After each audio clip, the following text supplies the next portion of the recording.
Welcome to the History Maps podcast. When we look at the structure of a modern skyscraper, there's a specific engineering principle that dictates how it actually survives extreme forces. Right. If a massive tower is built to be entirely rigid-like, made entirely of unyielding stone or brittle iron, an earthquake or a hurricane-force wind will simply snap it in half. Yeah, the environmental pressure is just too much for a completely static object to withstand. Exactly. So to survive those immense earth-shattering pressures, the building has to be designed to sway. It has to bend. It has to give ground to the wind and the tectonic shifts and absorb that stress without breaking its core foundation. It's a deliberate, highly engineered flexibility. The structure remains standing generation after generation because it never really attempts to fight those overwhelming, insurmountable forces head-on. Right, it yields. It yields just enough to preserve its center of gravity. And that concept, yielding to survive that, is the exact framework we need for our mission in this deep dive. Today, we're looking at the sources detailing the kingdom of Luang, A deeply complex Southeast Asian monarchy. yes, one that existed from 1807 all the way up to 1947. We're charting this really intricate timeline of shifting alliances, devastating regional wars, and sweeping colonial maneuvers. And the records we have show a state that was surrounded by expanding, highly aggressive empires and eventually major European powers. Which means what emerges from these historical and encyclopedic sources is that this kingdom navigated extreme geopolitical pressures not by being a rigid stone wall, but, well, by swaying. Which requires a very specialized, almost counterintuitive political survival mechanism. The history of Luang Phrabang offers this detailed study in survival through a diplomacy, negotiation, and frankly, submission. Submission is a big part of it. Huge.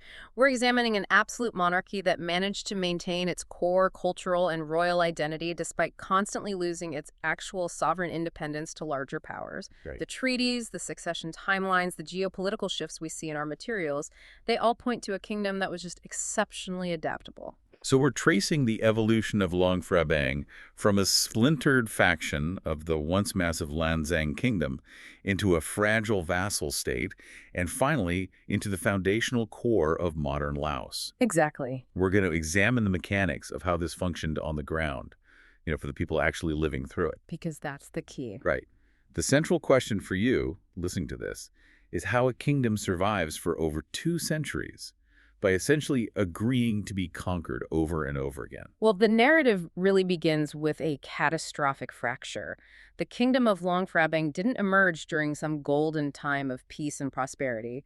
It was born from the sudden dissolution of a much larger entity. The Lanzang kingdom. Right. The records indicate the kingdom was officially formed in 1707, triggered by the complete split of Lanzang. For some context here, Lanzang, which translates to the land of a million elephants, was this massive, unified empire that had dominated the Mekong region for centuries. It was an absolute economic and cultural powerhouse. And then, due to succession crises and internal warfare, it just shatters. It does. And that collapse ushered in what we call the regional kingdoms era. We see the immediate emergence of 2 rival centers. You have Luang Phrabang in the north and Vientiane to the south. Both establishing themselves right around 1707. Yes. And then a few years later, in 1713, a third kingdom, Champasak, breaks away down in the far south. But what is really vital to note about Luang Phrabang's formation is their very first strategic maneuver. This is the part that really stands out in the sources. It is. The sources highlight that right out of the gate, Muang Phuan immediately became a tributary state of Luang Phrabang. I tend to look at this like a modern corporate dissolution. You have a massive unified conglomerate, Longdang, and it breaks apart into regional subsidiaries. Sure, that's a good way to frame it. So Luang Phrabang is one of those new regional entities. But they don't just accept their diminished status and focus inward, right? They immediately go out and secure their own subsidiary. They force Muang Phuan, which is a neighboring plateau region, to pay them tribute. Why is establishing a tributary state the absolute first priority for a newly formed, highly vulnerable kingdom? Shouldn't they be focusing on their own borders? Well, the primary crisis following the collapse of an empire is a crisis of legitimacy. The early rulers of Luang Phrabang King Kitsarat, who ruled from 1707 to 1713, and his successor King Ongkam, who ruled from 1713 to 1723, they faced a deeply skeptical populace. And hostile neighbors. Right, highly hostile neighbors. So by aggressively retaining a tributary like Montforin, they were projecting a very specific image. They were signaling that they weren't merely a weakened remnant of a fallen empire. They were actively demonstrating the capacity to extract wealth. Exactly. Extract wealth, command military loyalty, and operate as an imperial center themselves, even if their borders were drastically reduced from the old days. It's really about maintaining the optical illusion of the old empire's glory. If you can still demand tribute, you're still a force to be reckoned with. You're still in the game. But how did Kings Kitsarat and Angkam convince the average person, the farmers cultivating rice along the Mekong, or the merchants in the capital, that their specific royal line was the legitimate heir to the grand legacy of Lan Xang? They utilized deeply ingrained cultural and religious structures to cement that authority. The governance structure remained an absolute monarchy, which provided a recognizable, centralized figure of power. A familiar face of authority. Yeah, and more importantly, the society was anchored in Theravada Buddhism. In this religious framework, the king is not just some political administrator. He's the chief patron of the faith. Right, a ruler whose political power is viewed as a direct reflection of his spiritual merit. So by continuing to sponsor the monasteries, build stupas, and preside over these large religious festivals, the kings of Luang Phrabang were basically telling the populace that the divine order was still intact. Precisely. The empire may have shrunk on the map, but the spiritual hierarchy remained unchanged. Furthermore, they shared a common Lao language and shared historical myths. Which is critical. Yeah, these cultural pillars, the absolute monarchy, Theravada Buddhism, and the linguistic identity, they acted as the connective tissue, linking the new kingdom directly to the historical memory of that Lan Xang golden age. But even with that cultural glue, the sources paint a picture of severe internal volatility. The timeline of the early 18th century is incredibly chaotic. It really is. Let's look at the dates. Okay. We have Kitsarat ruling from 1707 to 1713. Right. He's followed by Angkam from 1713 to 1723. Yeah. Then comes Luang, who is also known in the records as Inthasan, ruling from 1723 to 1749. And briefly, in Tharavangsa in 1749. That is a succession of 4 different kings in just over 40 years. Which is a very high turnover. A turnover like that in a newly established polity is a clear indicator of intense court factionalism. Behind-the-scenes maneuvering. Oh, absolutely. While the kingdom was projecting outward strength by dominating Luang Phuan, the royal court internally was likely just consumed by rival lineages vying for permanent control. Every time a monarch died or was deposed, the whole balance of power among the nobility had to be entirely renegotiated. Think about the instability that creates.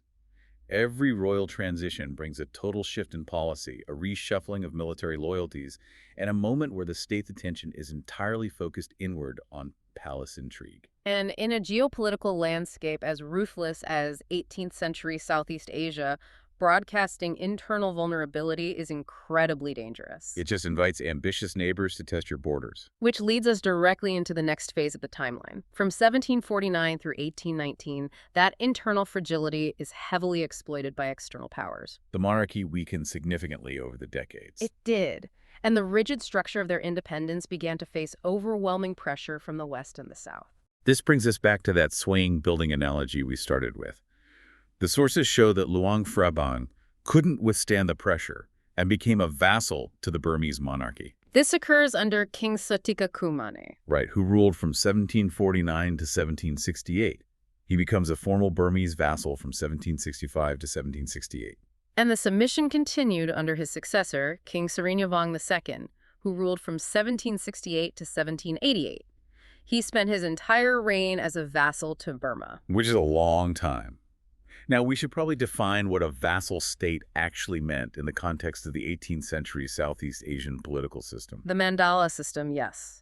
It's tempting for us modern readers to look at a map and assume that becoming a vassal meant total territorial annexation. Like the borders are completely erased, and a conquering foreign army occupies every single village. Right, but the reality was far more nuanced and strategic than that. So it's not a total erasure of the kingdom. King Surinyavong II was still sitting on his throne in Luang Phrabang. He was. He was still wearing the royal regalia, still performing Buddhist rituals. He was, because being a vassal was primarily an economic and military arrangement. It was a mandatory extraction of wealth and fealty. So what did the Burmese actually demand? The suzerain power, the expanding Burmese empire in this case, demanded regular tribute. This often took the form of highly symbolic offerings. You'd see things like trees crafted from solid gold and silver. Gold and silver tree. Yes, deeply symbolic, alongside more tangible resources, of course, like timber, ivory, and slaves. Furthermore, the vassal was required to provide military conscripts whenever the suzerain launched a campaign. So your men are fighting their wars. Exactly. Ultimate political deference was simply non-negotiable. But the local administration remains intact. Because logistically, it's much easier for the Burmese king to force the local Lao king to collect the taxes and round up the conscripts than it is to send thousands of Burmese bureaucrats across treacherous mountain ranges to do it themselves. The mountains are a crucial factor here. The geography of the region made direct, centralized administration from distant capitals like Ava in Burma or Bangkok in Siam nearly impossible. The terrain dictates the politics. It always does. It was far more efficient to leverage the existing royal infrastructure of Luang Phrabang. So Luang Phrabang maintained its absolute monarchy internally, governing its own people according to its own customs, but externally, it completely surrendered its sovereignty. It swayed with the heavy winds of Burmese military expansion. It did, but they weren't passively accepting this arrangement, however. No, not at all. The historical records contain this really notable piece of evidence pointing to some highly ambitious long-distance diplomatic maneuvering. This is a fascinating detail. The sources document a delegation from Luang Phrabang traveling all the way to Beijing in 1761 during the reign of Sotika Kumani. And this diplomatic mission is actually captured in a Qing dynasty historical illustration. It's known as the Wan Gu Lai Chao Tu, which roughly translates to 10,000 nations coming to pay tribute.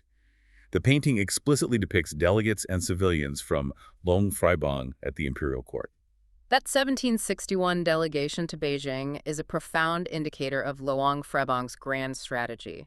We have to view this through the lens of a kingdom feeling the crushing pressure of the Burmese Empire to their west, while simultaneously watching the Siamese Empire growing in power to their south. They're trapped. Completely. So sending a formal delegation on a grueling, months-long journey across the mountainous frontiers of Yunnan just to reach the King Emperor in Beijing, that was an act of absolute geopolitical desperation. They were actively looking for a third-party ally.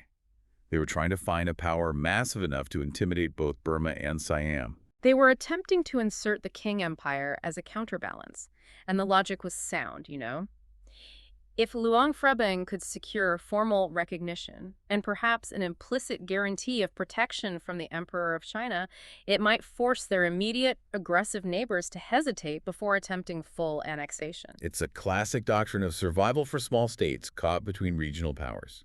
You invite a distant, overwhelming superpower into the diplomatic equation to just freeze the conflict. Exactly, you freeze the board. So you take the long, dangerous journey to Beijing, offer tribute to the emperor, and hope that the mere rumor of Chinese backing keeps the Burmese and Siamese armies at bay. It's a bold move. But unfortunately for the court of Luang Phrabang, that distant superpower strategy didn't alleviate their immediate proximity to danger. The geopolitical pendulum swings violently in the other direction. Burma's influence wanes, and the kingdom falls under outright Siamese occupation from 1791 to 1792. Which represents a strategic nightmare for the kingdom. They're no longer just managing a tributary relationship. They're actively occupied. Right, they are caught in the physical crossfire of the massive century-defining wars between the Burmese and Siamese empires. And this chaos produces one of the most fractured, confusing timelines in the royal records. Let's examine the reign of King Anuruddha. The sources detail a reign broken into jagged pieces. It's a very unusual timeline. He ascends the throne on February 3rd, 1792. That initial reign is abruptly interrupted by a Siamese military occupation lasting until June 2nd, 1794. And then, remarkably, his second reign begins on that very day, June 2nd, 1794, and lasts all the way to December 31st, 1819.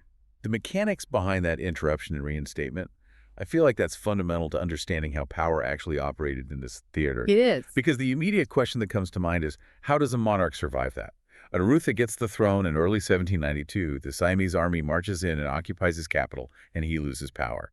Yet 2 years later, he is back in charge. Right. Usually, when an occupying imperial army removes a monarch, they are exiled, executed, or permanently replaced.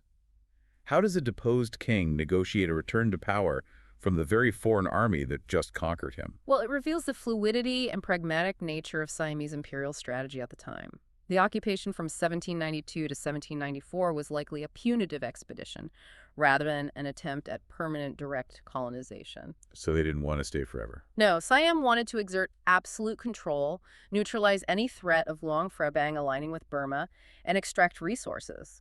However, as we noted earlier, managing a distinct mountainous territory directly from the Siamese capital of Bangkok was a huge administrative and financial drain. They realized that keeping a permanent garrison of Siamese soldiers in Luang Phrabang, dealing with local resentments and logistical supply lines, is simply too expensive and difficult. Exactly. Reinstating King Anuruddha in 1794 was a highly calculated decision by the Siamese court. The reinstatement was contingent upon Anuruddha's absolute, unquestioning submission to Siam. You had to fall in line. Entirely. The Siamese recognized that a pliant, loyal Anuruddha, a man who already possessed traditional legitimacy and understood the intricate local governance, was a far more effective tool for maintaining regional stability and ensuring a steady flow of tribute than a rotating cast of foreign military governors. It's not a military comeback by Anuruddha. He doesn't raise an army and drive the Siamese out. He simply waits them out and agrees to their terms. He plays the political game. Right. He gets his throne back. But the throne is now firmly bolted to the floor by Siamese decrees. His return was a negotiated reinstatement under the strictest parameters of Siamese suzerainty. He essentially traded his kingdom's autonomy for his own political survival. Which brings us to a really compelling evolution of this dynamic. Moving into the period from 1819 to 1868, this concept of submission transcends treaties and tribute. It takes on a deeply intimate cultural and religious dimension. This is the era of King Manthacharath. Yes, and his timeline is complex too. He begins as regent for Anuruddha in 1817, officially takes the throne as king on December 31st, 1819, and his reign concludes on March 7th, 1837. Within Manthacharath's reign, the sources document a specific event that really illuminates the profound psychological reality of existing as a vassal state. This is a wild detail. It is. The records note that King Manthacharath left his kingdom entirely to live as a monk in Bangkok from 1825 to 1826. Let's just consider the magnitude of that action. The reigning monarch vacates his own capital, travels hundreds of miles south, and enters a monastery located in the capital city of the foreign power that dominates his country. Right. And during that year-long absence, the kingdom of Luang Phrabang is left to be entirely administered by Thai officials. To comprehend this, we have to look deeply into the cultural implications. In Theravada Buddhism, ordination as a monk is considered an act of profound merit-making and supreme piety. It's a deeply respected practice. Yes. For a common layman, it's a respected, temporary withdrawal from worldly affairs to focus on spiritual discipline, meditation, and the study of the Dhamma. However, when a reigning monarch undertakes this action, and specifically chooses to perform it in the shadow of his suzerain's palace in Bangkok, the spiritual act becomes inextricably intertwined with a massive political statement. I mean, is it essentially a hostage situation heavily disguised as a religious retreat? It functions simultaneously on several different levels. To his own Buddhist subjects in Luang Phrabang, his ordination is an undeniable act of religious devotion that earns him immense spiritual merit and cultural respect. Right, it reinforces his status as a righteous ruler in the Theravada tradition. But to the Siamese court, it is a performance of total political capitulation. By shaving his head, donning the simple saffron robes, taking vows of poverty, and subjecting himself to monastic discipline within Bangkok, he is physically and visibly humbling himself before the Siamese king. He strips away all the regal armor and jewels of his own sovereignty and walks barefoot through the streets of the power that conquered him. It eliminates any lingering doubts about where the ultimate authority actually lies. It's a very potent visual. And while he's seeking spiritual enlightenment and earning merit, Thai administrators are sitting in his wooden palaces back in Luang Phrabang, managing the tangible daily affairs of his kingdom. That administrative takeover raises a significant logistical challenge regarding the day-to-day survival of the kingdom's identity. Absolutely. The question becomes, How does an economy, the literal lifeblood of the city, function when its highest administration is handed over to a foreign power? Interestingly, the sources specifically emphasize that despite Thai administration, the kingdom utilized a distinct, localized set of currencies during this era. They retain their own money. Yes, the lat, the hoi, and the phat luang. The persistence of this distinct currency system provides a perfect window into the dual reality of a vassal state's internal life. Despite the overriding political and military control radiating from Siam, the microeconomy of Luang Phrabang stubbornly maintained its traditional mediums of exchange. Put yourself in the shoes of an everyday merchant in the capital of Luang Phrabang in 1825. You wake up early, you walk down to the bustling markets along the banks of the Mekong River, and you set up your stall to trade textiles, salt, or spices. A standard morning. Right. But you know that your king, Manthacharath, is hundreds of miles away in a Bangkok temple. You know that if there is a major dispute, or when the heavy taxes are collected, it is Thai officials, speaking a different dialect and wearing different administrative uniforms, who are walking through the streets enforcing the mandates. Yeah, when you actually conduct a transaction, when you sell a bolt of silk, you are not exclusively using Siamese coins stamped with the authority of Bangkok. No. You're trading in lat, which were distinctively shaped elongated metal ingots, sometimes called tiger tongue or boat money. Tiger tongue money. Yeah? And you might use hoi, which often referred to cowrie shells utilized for small local denominations, or phat duang, which was the traditional bullet money of the region. The daily economic fabric, the actual passing of value from hand to hand, remain deeply localized. So the macro politics, the foreign policy, the heavy taxation that is all controlled by Siam. But the microeconomy, the daily rhythm of life, operates on traditional Lao terms. The culture survives in the commerce. It makes you wonder if holding on to their own currency was a quiet, pragmatic way to maintain a distinct national identity while submitting politically. The building is swaying, right? It is entirely propped up by Siamese scaffolding while the king is away, but the activity inside the building refuses to change its fundamental nature. It demonstrates that even under foreign occupation or heavy-handed administration, a vassal state rarely loses its internal mechanisms entirely. The gears keep turning. Right. And after King Manthacharath's reign ends in 1837, this delicate balancing act continues through a series of rulers. The sources list Regent Onkyo from 1837 to 1838. Followed by King Sukasam. Yes, from 1838 to September 23rd, 1850, and then King Chantharath from September 23rd, 1850 to October 1st, 1868. The monarchy endures, the rituals continue, but the geopolitical environment around them is steadily deteriorating. The pressure is about to increase exponentially. This brings us to a severe turning point in the late 19th century. The period from 1868 to 1889 is marked by unprecedented physical destruction and a frantic pivot in diplomatic strategy. King Ankam assumes power on October 1st, 1868, and his ascension coincides with the outbreak of the Ha Wars. Which was a massive disruption. It was a period of sustained conflict and devastation that ravages the northern territories from 1865 all the way to 1890. Now, to understand the Ha Wars, we have to actually look north to China. These were not traditional state-sponsored armies marching south. Well, they were not. These were vast incursions by well-armed militant bands, largely originating from southern China. Following the catastrophic failure of massive upheavals like the Taiping Rebellion, remnants of those defeated rebel armies who were highly experienced in warfare and heavily armed were pushed south over the borders into the mountainous regions of Southeast Asia. They operated as sophisticated, ruthless mercenary and bandit armies, bringing widespread pillaging and devastation to regions that were largely undefended by the centralized powers. And the historical records point to one highly destructive event in particular. The Chinese Black Flag Army launches a massive, devastating assault on the capital of Luang Phrabang in 1887. It's a turning point. To fully grasp the impact of that 1887 attack, we have to pull the camera back and look at the broader geopolitical board. Yeah. While these regional rebel armies are burning villages and tearing through the countryside, European colonial powers are actively circling the region. France, in particular. Right.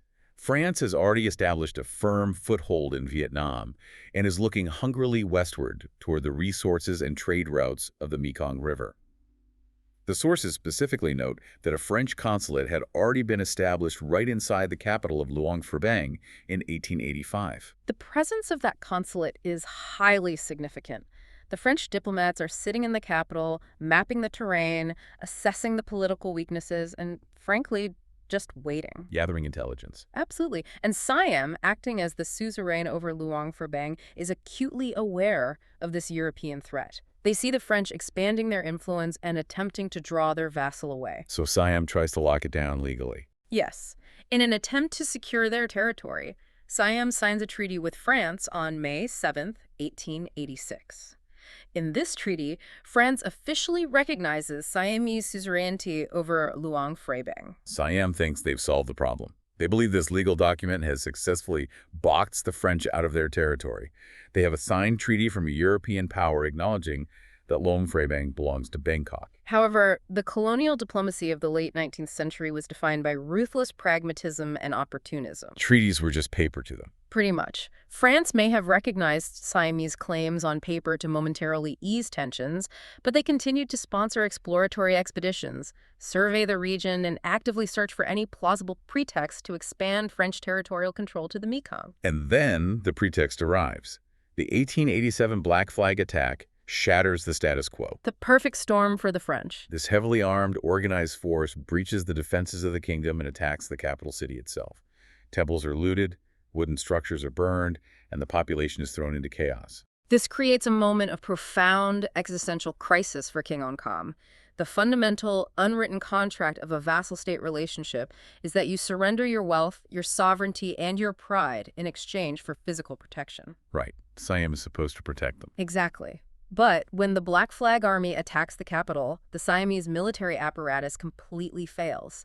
Siam either cannot mobilize fast enough or chooses not to commit the massive resources required to defend a distant northern vassal from a heavily armed Chinese mercenary force. The Siamese scaffolding entirely collapses.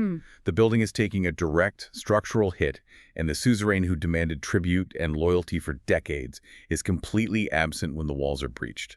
King Oncom is forced to flee his own burning capital just to save his life. In the ashes of that attack, Oncom realizes that the Siamese umbrella of protection is an illusion, and who is waiting in the wings, having already established a diplomatic presence and meticulously prepared for exactly this kind of power vacuum. Are French. The French. So a desperate King Oncom makes a monumental decision. He formally requests French protection. And the French, seeing the opportunity they had been waiting years for, readily accept. They sign a protection pact with Luang Phrabang on March 27, 1889. This action is a stunning diplomatic reversal.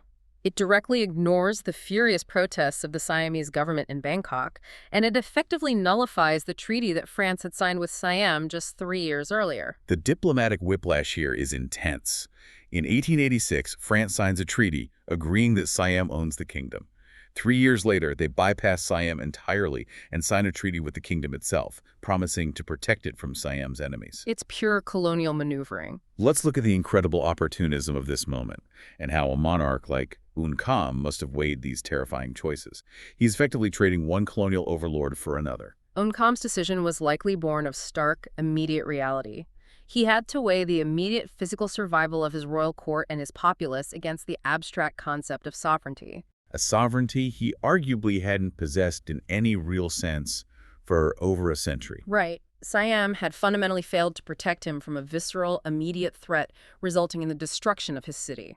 The French, possessing heavily armed gunboats, modern artillery, and disciplined colonial infantry, offered a genuine, tangible shield. So like a practical choice. For a king standing in a ruined capital, the choice is not some philosophical debate between independence and submission. The choice is between submission and total annihilation. He chose the lesser of two evils to preserve the continuation of his royal lineage. In what began as a seemingly localized conflict, a Chinese mercenary army attacking a northern Lao kingdom becomes the exact catalyst the French imperial machine required. They leverage it perfectly. They leverage Oncom's desperate request for protection to forcibly insert themselves politically and militarily between Luang Phrabang and Siam. This maneuvering sets the stage for a massive regional escalation.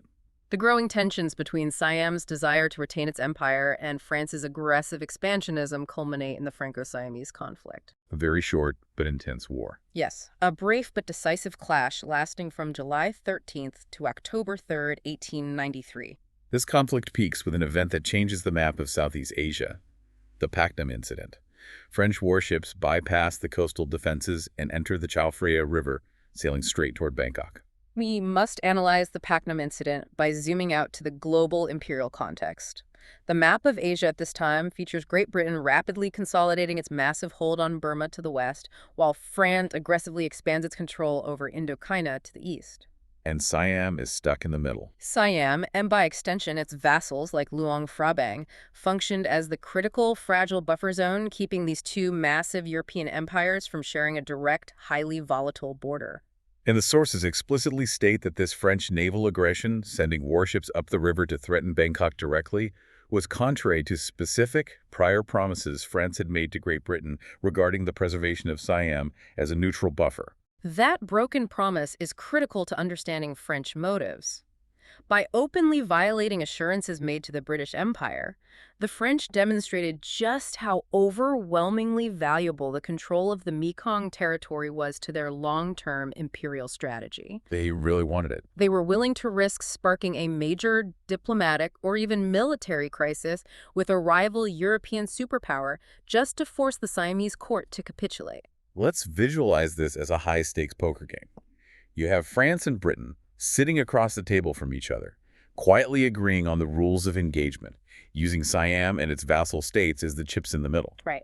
Suddenly, France bypasses the rules, reaches across the table, and basically pulls a gun on the dealer. By sending steam-powered, heavily armed warships straight up the river and dropping anchor near the grand palaces of Bangkok, France bypassed all the slow, grinding local skirmishes happening in the distant jungle frontiers. So take it right to the capital. They brought the threat of absolute modern naval bombardment directly to the Siamese king's doorstep. The technological disparity made the threat unanswerable. Siam, facing the guns of modern European warships anchored near their capital, and quickly realizing that the British Navy was not going to intervene to save them, had absolutely no choice but to fold. They were completely outmatched. The capitulation was immediate and total. Siam was forced to accept a harsh, uncompromising French ultimatum. They had to immediately cede all lands and claims east of the Mekong River, including all the river's islands, to France. Consider how this immediate, humiliating capitulation by Siam changed the reality for the citizens of Luang Phrabang. For decades, they had lived under the shadow of Siamese power. Their kings had lived as monks in Bangkok. Their taxes were collected by Thai officials. And then it all flips. In a matter of weeks, they watched those invincible overlords get completely humbled by a few foreign ships. For the court and the citizens of Luang Phrabang, it was a profound, disorienting shift in the geopolitical reality. The Siamese administrative apparatus that had dictated terms for generations was suddenly forcefully removed. And replaced by something new. Replaced by the complex bureaucratic machinery of a European colonial empire. As a direct result of this treaty, the French Protectorate of Laos was officially established in 1893. It's a staggering sequence of events that drastically alters the trajectory of the region. It also invites us to consider the massive what-ifs of this era. There are quite a few. What if Great Britain had decided to retaliate against France for breaking their diplomatic promises? How close was this specific region? How close was the fate of the Luang Phrabang monarchy to becoming the spark that ignited a major European war fought in the jungles and rivers of Asia? It was an incredibly precarious moment in global history. If policymakers in London had determined that the aggressive French naval presence in Bangkok was an unacceptable strategic threat to British interests in Burma or to their lucrative trade routes, the naval standoff in the Chao Phraya River could easily have escalated into a direct Anglo-French conflict. The stakes were that high. Yes. The Kingdom of Luang Phrabang was sitting precisely on the major fault line of global imperial ambitions. The fact that the conflict remained localized was due entirely to calculated restraint by the British, not any lack of aggressive provocation by the French. But the restraint holds, and the French win the territorial gamble. They formally established the Protectorate. And this ushers in the final complex era of our timeline, stretching from 1893 all the way to 1947. We see a fundamental restructuring of how power is organized and displayed. Following the 1893 treaty, the administrative capital of the new French territory is moved entirely away from Luang Phrabang, shifting south to Vientiane. This relocation marks a profound psychological and administrative demotion that we must examine closely. Luang Prabang had been the capital, the royal seat, and the undisputed cultural center of this specific political universe since its founding in 1707. So moving the administration to Vientiane signaled a new era of centralized colonial control. It did. However, the royal family is not exiled. The sources emphasize that the royal family remains in their palaces in Luang Prabang, but their status is reduced to mere figureheads. The actual, tangible levers of power taxation, law enforcement, foreign policy, are held firmly by French officials. Specifically, the vice consulate and the resident general stationed in Vientiane. Right, it creates this striking, deliberate paradox in colonial administration. Luang Prabang was demoted administratively. The colonial bureaucracy, the ledgers, the police headquarters were all centralized down the river. Yet, simultaneously, Luang Prabang was elevated symbolically. The French officially recognized the Kingdom of Luang Prabang as the principal kingdom of the newly formed French Laos. They stripped the engine out of the car, but they kept polishing the hood ornament. Precisely. In January 1896, France and the United Kingdom signed a formal accord officially recognizing and finalizing the borders between French Laos and British Burma. So the map is drawn. With the exterior borders secured from rival European powers, the French needed a mechanism to legitimize their rule over the diverse local populations within those borders. They astutely utilized the deep traditional reverence the populace held for the King of Luang Prabang. By keeping the king on a throne. Right, by sponsoring his performance of ancient Buddhist rituals and maintaining the pageantry of the royal court, the French fostered social order and continuity, even as they quietly stripped the monarchy of all actual governing authority. Let's visualize what this royal court actually looked like during the reigns of these final monarchs. We have King Zakharine, who served as regent from 1888 and then officially ruled as king from December 15, 1895, until his death on March 25, 1904. He's followed by his successor, King Phrabang, who takes the throne on March 26, 1904, and rules through 1945 and into the post-war era. Imagine the royal palace grounds in Luang Prabang during the long reign of Phrabang. It's a scene rich in traditional Theravada Buddhist ceremony. You see the vibrant saffron robes of hundreds of monks, the intricate sweeping architecture of the temple roofs, the rhythmic recitation of ancient Pali texts. And the king himself presiding over it all. Bearing the full weight of traditional royal titles and regalia. To an observer, it looks, sounds, and feels exactly like an ancient, sovereign, and deeply spiritual kingdom. But it's essentially an elaborate stage production subsidized by a colonial power. Because while the king is performing a sacred, centuries-old ritual to ensure the prosperity of the land, a French resident general, dressed in a European suit, is sitting behind a desk in a colonial administrative building in Vientiane. Doing the actual governing? Dictating the taxation rates for the local peasants, managing rubber and timber exports, and deploying police forces to maintain order. The dynamic of power was entirely severed from the ritual of power. The king provided the spiritual and cultural continuity, while the French extracted the economic value and maintained the borders. But there is a massive sweeping irony here regarding King Phrabang. He inherits a completely neutered figurehead throne in 1904. He lives his entire adult life under strict, uncompromising French control. He navigates the height of the colonial era. He watches global empires clash in 2 world wars, and then the timeline shifts one final time. The sources reveal that on May 11, 1947, the administratively fractured regions, the Kingdom of Luang Prabang, Vientiane, and Champasak, are politically reorganized and merged into the unified Kingdom of Laos. And who is crowned as the very first king of this newly unified Laos? Phrabang. Yeah.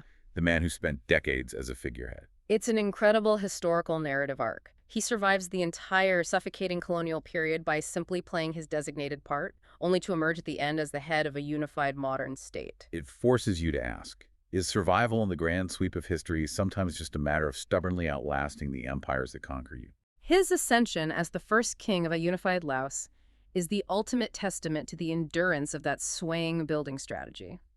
By accepting the humiliating figurehead role, by cooperating with the French Protectorate administration rather than launching doomed military rebellions, the royal lineage of Luang Phrabang ensured its own unbroken continuity. They waited for the storm to pass. Exactly. When the geopolitical winds violently shifted again after the Second World War and the European colonial structures finally began to fracture and dismantle across Asia, the monarchy of Luang Phrabang was the only traditional institution left standing.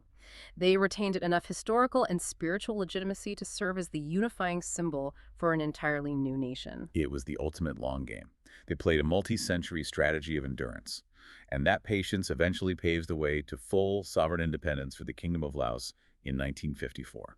Which brings us to the resolution of the timeline and the core mission we set out to explore. The objective was to chart how a newly splintered faction navigated the immense, crushing pressures of centuries of regional and colonial conflict. The record is clear.